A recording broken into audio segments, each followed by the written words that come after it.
Hi, I'm Nikki Jabor. Composting is a great way to turn organic materials like shredded leaves, kitchen scraps, and garden waste into a rich soil amendment for your garden beds and containers. If you don't have a compost bin already, spring is a great time to get started. Let's talk composting. Composting happens when organic materials are broken down by macro and microorganisms. And to do that work, they need food, air, and moisture. Food. These are the organic materials we use to build a compost pile.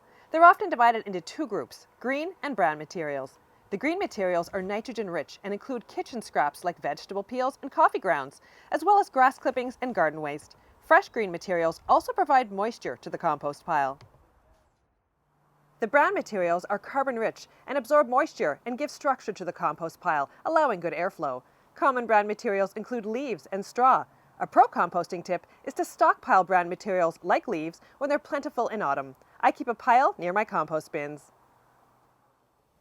So how much of each type of material do you need to add?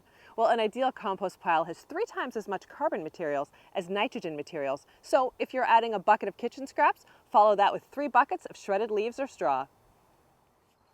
Air. The microbes in your compost pile also need oxygen. Turning the compost regularly introduces plenty of fresh air. I turn my compost pile once a week during the main growing season.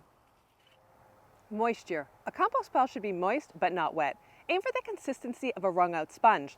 When I squeeze the compost, I can feel that it's moist, but it's not dripping water. In summer, I often water my compost piles to maintain moisture. There are many ways to approach composting in a home garden. The 2 most popular ways are simply piling up materials and allowing them to rot down, or setting up a compost bin like a rolling composter or a wire bin. It helps contain the materials and keeps composting tidy. My dual batch rolling composter has 2 separate compartments. Once one is full of materials, it's left to break down and I begin to fill the other. Once that new one is full, the first compartment is generally ready for the garden. Plus, it's so easy to turn. I just spin the barrel every couple of days to introduce air into the composting materials. If you're building a compost pile, aim for one that is at least 3 feet by 3 feet. This offers enough volume for the pile to heat up quickly. But that's only if all the materials are added at once.